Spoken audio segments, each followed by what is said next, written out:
الصلاة والسلام على من لا نبی بعدہ اما بعد فاعوذ باللہ من الشیطان الرجیم بسم اللہ الرحمن الرحیم۔ سامعین گرامی، ہم سب آج جس ہستی کے اس دنیا سے رخصت کرنے کے لیے یہاں پہ اکٹھے ہوئے ہیں، ان کے ساتھ میرا خاندانی دیرینہ تعلق اور یہ تعلق اللہ اور اس کے رسول صلی اللہ تعالیٰ علیہ وسلم کی نسبت سے بھی تھا اور خاندانی قرابتداری بھی تھی۔ میں نے اپنے بچپن سے ان تمام بھائیوں کو جس انداز سے دیکھا، میں اس بات کی گواہی دیتا ہوں کہ اللہ رب العزت نے قاضی فضل الہی صاحب کی صورت میں مرحوم و مغفور اور ان کے والد بزرگوار، اللہ انہیں بھی غریق رحمت فرمائے، ان کی صورت میں یہ وہ ہستیاں تھیں جنہیں دیکھ کے قرون اولیٰ کے مسلمانوں کی یاد آتی تھی،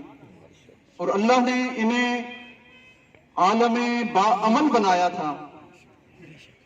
اور نہ صرف یہ اپنے واعظ، اپنی تقریر اور اپنے قول سے پہچانے جاتے تھے کہ یہ واقعتاً دین کا علم رکھنے والے ہیں، بلکہ اپنے عمل سے اس کا اظہار بھی کرتے تھے۔ بولتے بہت کم تھے لیکن ان کا عمل یہ بتاتا تھا۔ ابھی میں یہاں سے گزرتے ہوئے دیکھ رہا تھا کہ نہ صرف مظفر آباد میں بلکہ یہاں بھی انہوں نے دین کی شمع کو فروزاں کرنے میں اپنی ساری زندگی لگائی، اور آج اس دنیا سے رخصت ہو رہے ہیں تو اس انداز میں کہ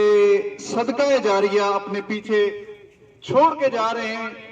جس طرح نبی پاک صاحب الاولاق صلی اللہ تعالیٰ علیہ وسلم نے فرمایا کہ انسان جب اس دنیا سے چلا جاتا ہے تو پھر اس کے اعمال منقطع ہو جاتے ہیں سوائے تین باتوں کے۔ ان میں سے ایک ایسا علم بھی ہے جو نفع بخش ہو، اور یقیناً تا قیام قیامت ان کے لیے یہ صدقہ جاریہ ہے۔ رب ذوالجلال کی بارگاہ میں دعا ہے کہ وہ انہیں اپنے جوار رحمت میں جگہ عطا فرمائے، لواحقین کو صبر جمیل عطا فرمائے، اور ہمیں ان کے نقش قدم پہ چلنے کی توفیق عطا فرمائے۔